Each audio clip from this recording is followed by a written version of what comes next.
Welcome to the Practical Futurist podcast, a bi-weekly show all about the near-term future with practical advice from a range of global experts to help you stay ahead of the curve. Every episode answers the question, what's the future of?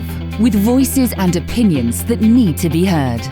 Your host is international keynote speaker and practical futurist, Andrew Grill.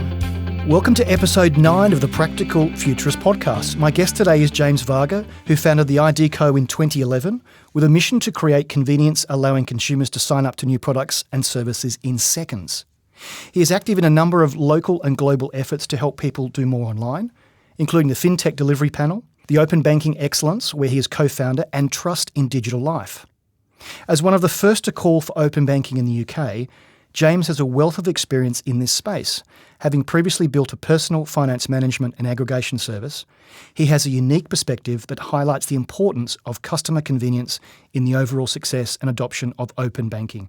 Welcome, James. Thank you very much. You know, I speak a lot about open banking and the opportunities it opens up for consumers in all of my keynotes, but more than a year since launch, when I ask for a show of hands as to who's heard of it, the number's so woefully low. Absolutely. Could you tell us exactly what is open banking and why consumers and businesses should actually care? I guess it depends on your perspective. Open banking in the UK is based on PSD2, which has two big components. The first one's all around providing access to your bank account data, or more accurately, I think, sharing your bank data as consumers being able to leverage that and share that with other people. And the second component, which is more PSD2, is being able to pay from your bank account. But it's account information, which is where we started the conversation from, is how to leverage that identity and data that you've built up in your bank account to be able to do things online. How can we use the sharing of that data with the consumer's consent to go and do more things online? So for me, open banking just now in the industry is really around financial data, right? Open banking is sharing that data. And there's a huge amount of value in that. When I talk to people, I get them just to think about what their bank statement would tell you about the person as a way of personalizing it, as understanding it. Because I think that's the real challenge with open banking is it is fairly new. The use of bank data has been around for a long time. We've always given bank statements to get mortgages. This is nothing new in a lot of regards. But using the data in a digital format is. And you have to personalize it. You have to think about what your bank statement would tell somebody about you and where you could use that information to make your life a bit better. I've always thought if I gave my bank data to someone who was a bit smarter than my bank, no disrespect, HSBC and Nationwide, but a fintech in Shoreditch or your company could actually tell me how to save better or look at the things I'm spending or give me an indication, as if I had a personal banker looking at every transaction that I did. Potentially, absolutely. You know, if you look at my bank statement, you know I live in Musselburgh, which is just outside of Edinburgh. Yes. You know I go to Edinburgh every day during the week. You know I spend a couple days down in London. Yeah. That footprint, that financial behavior about me is really, really important, especially when so many things that we try to do online are predicated by knowing the individual. You know, this is the identity challenges. Are you who you say you are, first of all, right? You know, on the internet, nobody knows you're a dog is the really old, I'm dating myself now, but that's the... Me too, I remember that. Yeah. I can think of the cartoon as you're saying it. Yeah, absolutely. But also is how do we give you the products or the services appropriate? Are you the right person for this loan or credit card or mortgage? Or, you know, first of all, should we give you a different product? Or when we do give you that product, and this is an area I think has huge potential in open banking just now today, is are you the right person for that product? Can you afford it? Can you make the payments? When we do go to get the payments from you, are we taking them on the right day? Is there a reason why that you're asking for this that isn't the reason why we want to give you the loan? It's trying to match those products with the consumer and personalize that experience. And the personalisation thing's important. We'll talk about this in a moment, but I think consumers until now haven't realised that they can actually use their own data that they own to give it to someone else to say, hey, what do you think of this? Until now, you'd literally have to give them physical or PDF copies of your statements, and it's very difficult to make sense of that. And even with that, the business can't rely on that data. You know, if you print out your bank statement as a PDF and send that in the post, first of all, that gives me the cringes, you know, sending my bank statement. So hang on, you'd send a PDF in the post. That's an oxymoron in itself. Exactly. Or you go to your bank branch, you get it notarized, so it's validated by someone, and then you send it. I mean, all of that is just ludicrous. In this world where as consumers, we're really motivated by one thing, and that's convenience. We're all lazy, right? I think GDPR has also really come into open banking at the same time as open banking is developed and has helped clarify issues around who owns the data and the transparency, being able to leverage that as individuals. When we started 10 years ago talking about this subject, a long time ago, again, dating myself, that was a foreign concept to a lot of banks. They felt that they still owned the data. But we've been able to clarify that. It's your data. You should be able to use it. And we should be able to find uses that actually have that benefit. I'm smiling here because you must have seen my presentations, or if you haven't, we're psychic, because I talk about 2018 being the year of regulated disruption. The two things are GDPR and open banking. GDPR cleans up the Data Protection Act to allow consumers to have some level of control. And open banking or open utilities or open telco, we'll talk about that in a moment, it allows that data to be portable. And I think we're having a watershed moment where consumers are now saying, you mean I can extract some value out of my own data? Wow, what a revolution. Yeah. And it's just the tip of the iceberg. I think that's the other really exciting thing about what we're seeing now with open banking is it's a really valuable bit of data that I guess brings into focus the potential of putting this control back into the consumer, of letting them do things with the data they own. Yeah. There's much further we can take that whole topic. But open banking is in a lot of ways pioneering that mindset for an industry around this sort of data that's never been used before. So when I was back at IBM, I asked a couple of the big banks as they were working on their open banking projects, and I understand there are hundreds of people at each bank working on this. Would you have done it if you hadn't been mandated? And they've said, of course not. It's expensive. But why do you think the adoption has been slow to take off? And what will accelerate open banking and drive real adoption into this year and next? Yeah, it's interesting. Banks have put a lot of effort. I think the UK has probably spent about £1 billion. Wow. On providing access to data. And maybe as a little anecdote, I know one of those top few banks. There's 9 in the CMA 9, as they're called. And one of the bigger ones has a team of about 300 people working on providing data into the market. This is all they do? Yeah, all they do for 2.5 years. Yeah. They've sat in rooms and tried to put together some APIs for about £500 million in cost, So that's a huge amount of resource and energy. And I was asked to come in and do a little talk to them, right? Showcasing. They have an annual group meeting for that part of the business. And someone before me asked the question, right? And I think this is really reflective of where the industry still is today. They asked, is this good or bad for the bank? And what do you think the result was? Well, if I was someone in senior management about to retire or move on, I would go, don't care. I'm a prayer. I just pray it's going to go away. I think if I was someone younger in the bank and saw that we were investing for the future and had a more of a futuristic approach, I think they would say it's excellent. But I'm sure the shareholders wonder why they're pumping all this money into a project that actually returns essentially nothing day one. And even a year ago, I was in board meetings of some of those, maybe not the bigger banks, but the smaller ones. And absolutely, there was people going, this will never happen. This is never going to, a year, maybe just over a year ago, halfway through the regulation. Are these the same people that said automatic teller machines will never take off? Probably. Or cash is still king, I don't know. But the really interesting bit was about 70%, about 3/4 of the people in the audience thought it was a bad thing for the bank. Because they couldn't see the payback, because they were looking short-term, that year's bonus and whether they'd get the EBITDA. Well, I think even more so, and they got to this point, was the general view is that it's still banks giving away all this valuable data, the data they used to own or they used to be able to say they owned, as a leaking bucket. And actually the point that he was making was actually, yeah, that is the way that we've seen it traditionally. But we have to plug the holes in the bucket and start filling it in. And that's really where I think open banking is today. We've spent a huge amount of effort in the UK providing access to data. PSD2 is now rolling out as of mid-September through Europe. 11, 12 countries around the world have all launched open banking programs. But that's a means to an end. The real opportunity is, even for those bigger banks, as much as fintechs and anybody else in the industry, is how do you consume this data and what pains do you solve from it? Yes, exactly. So I'm seeing ads at the moment in mainstream press for account aggregation. I've seen both NatWest and Barclays that basically have their competitors in there as well. That seems like a really easy thing to do, but I'm not sure how many people have multiple banks. What's the next use case? What's the silver bullet for open banking, or isn't there one yet? Is there a silver bullet is a really interesting question. I don't think that exists, in any walk of life. There's never a golden egg, if you would. With account aggregation, that's how we've always used bank data. I mean, personal finance management, or PFM, account aggregation, has been around in the UK for 15 years. It's what drove the agenda in the UK to take PSD2 and account aggregation and make it something more was the idea that people could use this data to help manage their finances, as a wealth management, personal dashboard, all the rest of it.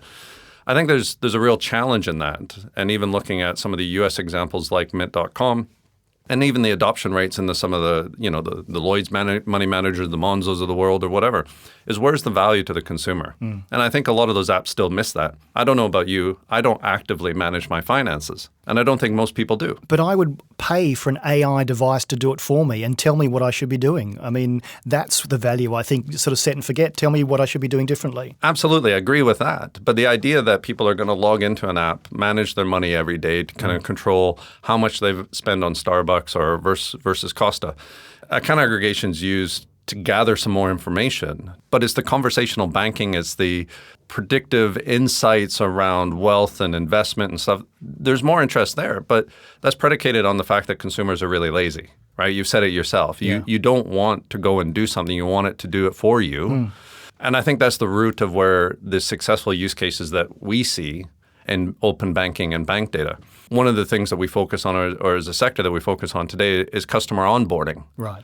Using bank data for customer onboarding. Think of it as getting a loan or mortgage or credit card or applying for a new job sometimes, or even renting an apartment. You have to prove your income. Yes. There's an API for that. Exactly. Well, there is now. But that income verification, even as a small, simple use case, has real benefit to me as a consumer because I can do that with convenience. I don't have to go get those paid. If I say I earn 100,000, the API says 100,000, it really is 100,000. And then the business can rely on that. Yes. And the impact, if we can look for use cases that have both the benefit to the business, I'll expand on that in a second, but most importantly, a behavioral change for consumers, an impact to the consumer that's based around convenience, not privacy or security. You know, I mean, that's nice as a group of people in the industry. That's the sort of things that we talk about, but it's not what the average person on the street talks about. It has to be around convenience. So the closest I think we'll get to a golden egg or something like that is use cases that generate that experience for consumers. I've challenged for a long time, why have a personal finance management app? Why not just connect my bank accounts to something, have something summarize it, and then email me a report every day? Do I even need an app? You know, I don't want an app, actually.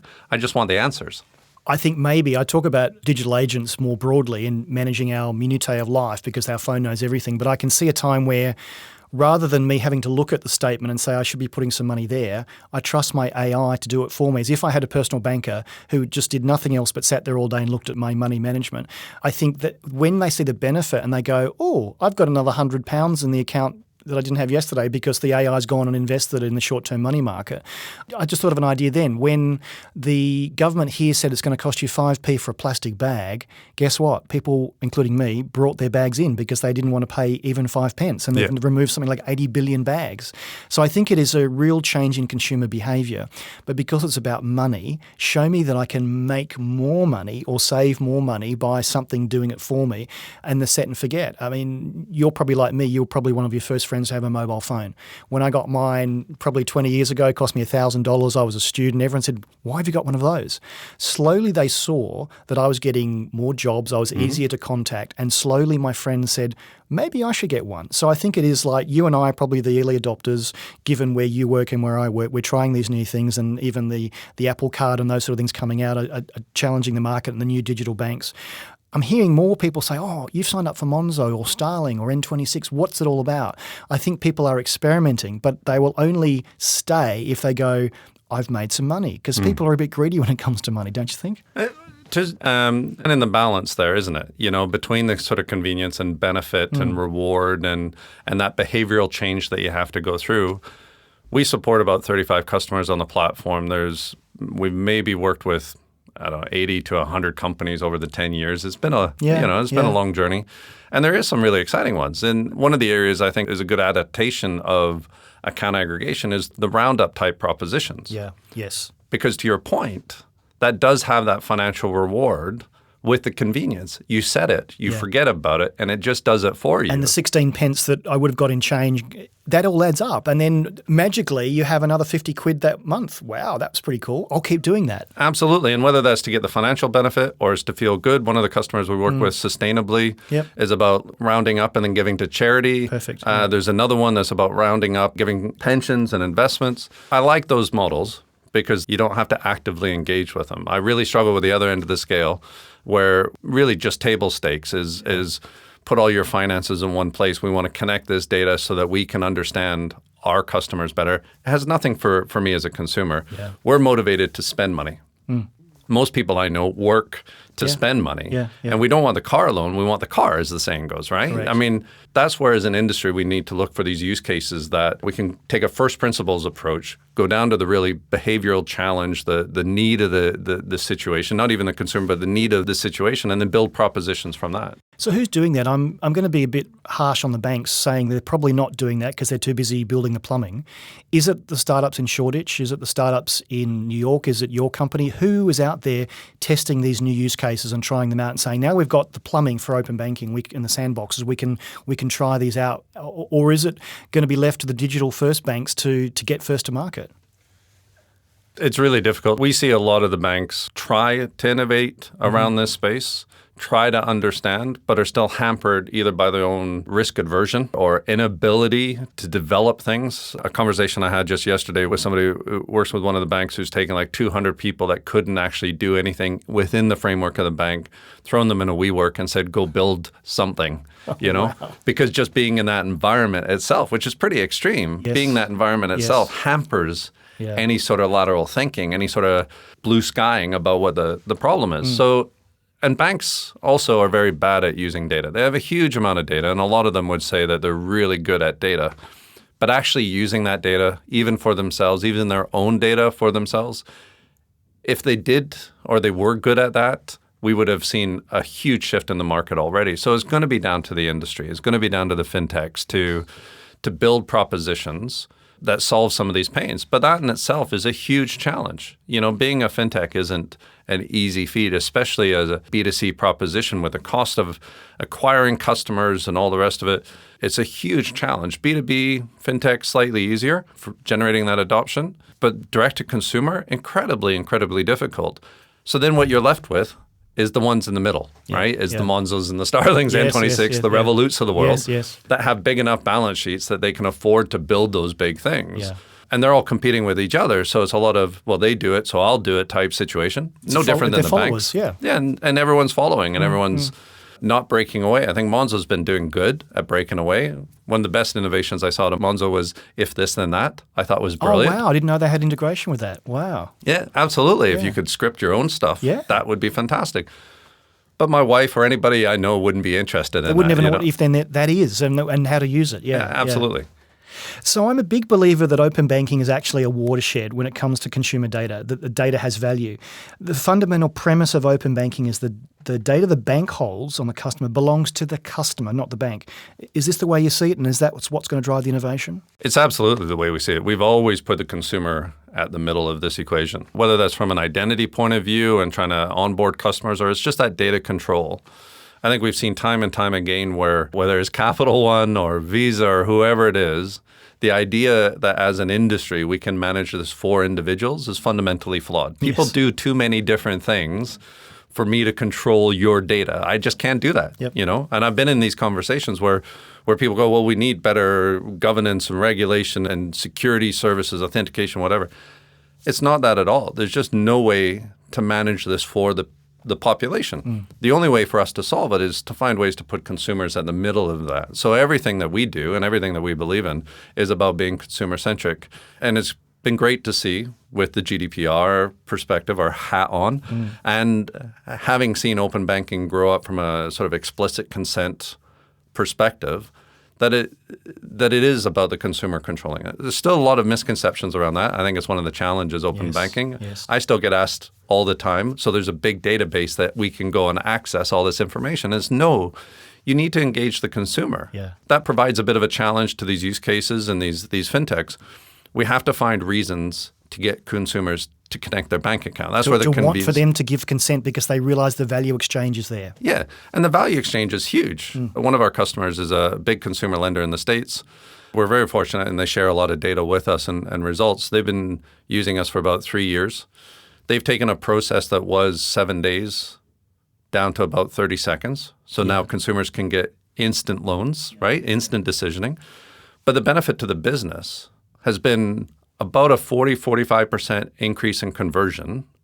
So that's almost 50%, if I exaggerate slightly, increase in revenue while reducing their fraud 7.5%.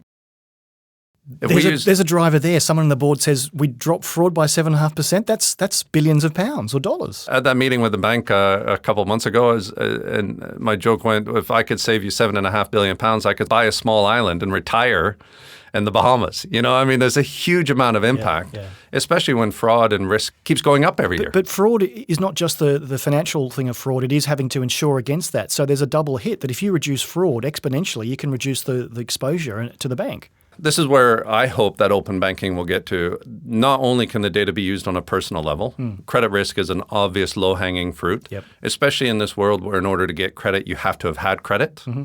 If we can enable those students and new to countries and people that have just never had credit. I've talked to very, very wealthy people trying to buy a house but have never had a mortgage and are unable to, so they just pay cash. I myself went into an Apple store to buy a phone about 8 months ago. I like telling everybody this. And I applied for it on financing because I wanted the Apple Care and all the rest of it. £1,000 loan essentially, and I failed the financing. Because they didn't have enough data. You knew you were a good credit risk, but you failed some hurdle. And it wasn't my credit score because I have an almost perfect credit score. So something about them understanding me just wasn't there. But if we can start to roll that up on a portfolio level and understand groups of consumers, think of how more effective a business, a bank or a financial services company could be. But all the way up to that level, as you say, what if we could reduce the capital requirements of these digital banks by better risk managing their portfolio? And what could they do with that money? Wealth management is a really interesting sort of conundrum for me. And the amount of money it takes to set up these PFM products and the amount of money it takes to acquire customers and all the rest of it, I think you could almost employ wealth managers to manually go through bank accounts and provide a couple snippets or tips every month. And actually get a better, more personalized result, right? So it's about changing the dynamics of some of these situations. So because I'm Australian, I look at what's happening back on my own market, and it's probably interesting parallel because, as you said, there are open banking programs around the world. The first iteration of Australia's Consumer Data Right, or CDR, went live from July 1, and this is the first step towards their own Aussie open banking regime, which is touted as allowing individuals to own their data by granting them open access, et cetera, et cetera. They're going to go beyond that, though, not just banking. They're looking at energy, phone, internet transactions. What advice would you have for your Australian counterparts with what you know with open banking here in the UK and Europe? Well, that's a tough question, isn't it? What shouldn't they do, or what should they do? Well, and the UK has been extremely successful at pioneering open banking. Is kind of referred to a lot around the world, and a lot of these programs look towards open banking in the UK as a bit of a template. I think always being aware of the challenges now that open banking is going through, some of the operational challenges or challenges that the business, the industry is facing as they start to consume this data, whether that's 90-day reauthentication, strong customer authentication. There's still these little niggles that stop open banking really working for all the use cases. And I think the fundamental flaw there was maybe not focusing enough on the actual use cases, right? Not going down to brass tacks, if you would, looking at the exact situation and then building up data from there and trying to do too much too early. It's great to see Australia do an open data approach, right? Not just finance, but utilities, insurance, pensions, everything else. Healthcare data, I think, is even wrapped in some of that. But you're trying to boil the ocean. That has a risk that too many parties get involved. It becomes too complicated. You cater too much towards the industry and not to the actual use case of this data. You try to protect that industry too much. And even in Australia, there's, I think, from what I understand, a bit of a bubbling ocean right now between a few tech companies and a few industry organizations and the Payments Council and all the rest of it, vying to control this network because it is such a hugely valuable thing. By going that far beyond what it was, it's like the California Privacy Act goes beyond GDPR. does it become too much of a risk? I don't know. But it's back to the consumers. I mean, at least here, because it's starting with banking and you can understand that and you understand the security things. If I then move to telco or utilities, I'm less worried because the security, I don't really care if you know how much energy I've consumed, but I do care what's in my bank account. Maybe the Australian model, because they're trying to, as you say, boil the ocean, the consumers go, I don't get the benefit. But if what they're doing here is they start with one industry. Just a side question while I think about it. So where does the regulator sit here? I speak to a lot of companies and I say, look, you need to go and talk to the regulator.